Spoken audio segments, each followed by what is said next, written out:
kembali lagi dengan Bunda Didi. Hari ini aku masak mangut das manyung lagi nih teman-teman.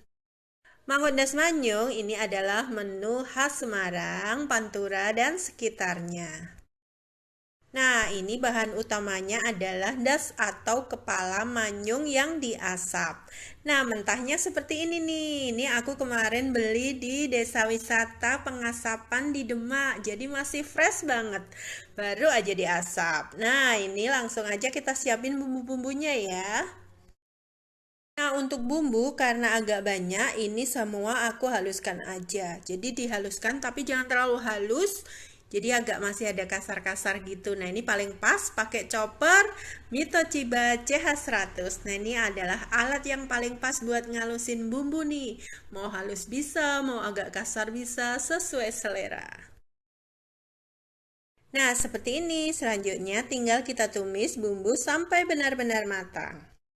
Menumis bumbu dalam jumlah banyak seperti ini pakai api kecil ya teman-teman. Jadi sampai berubah warna agak kemerahan seperti ini. Nah, seperti ini bumbu sudah benar-benar matang. Selanjutnya kita tambahkan bumbu rempah, daun salam, serai, daun jeruk, dan lengkuas. Lalu, jika suka lebih pedas, tambahkan cabai rawit utuh ya, sesuai selera jumlahnya. Jika mau lebih pedas menyengat, cabai bisa diiris-iris kasar ya. Lalu selanjutnya kita tambahkan santan agak banyak karena aku masak das manyungnya agak banyak. Lalu tambahkan bumbu seperti biasa. Kemudian untuk pelengkap bisa tambahkan tahu juga loh kalau suka. Nah, ini aku paling suka tambah tahu kulit. Jadi nanti kuahnya tuh enak untuk makan tahunya itu gitu.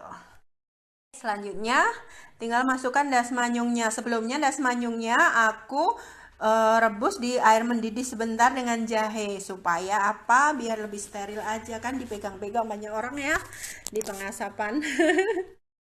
Selanjutnya seperti biasa ya, lalu kita masak api kecil hingga meresap. Nah, seperti ini hasilnya.